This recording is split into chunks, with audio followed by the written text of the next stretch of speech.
बिस्मिल्लाहिर्रहमानिर्रहीम। अस्सलाम वालेकुम नाज़रीन, आज जो हम आपको बताने जा रहे हैं जिस मालूमात के बारे में, उस फल के बारे में जो साल में आपको एक बार ज़रूर खाना चाहिए।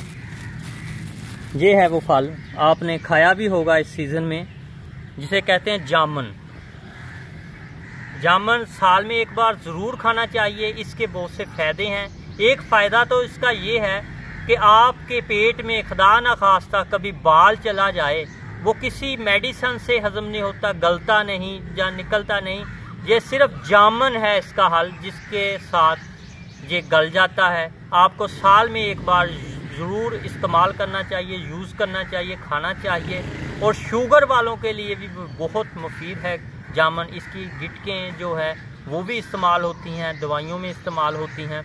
ये थी आज की वीडियो। आप दूसरों को भी शेयर करें इसके बारे में। साल में एक बार ये फल ज़रूर खाएं।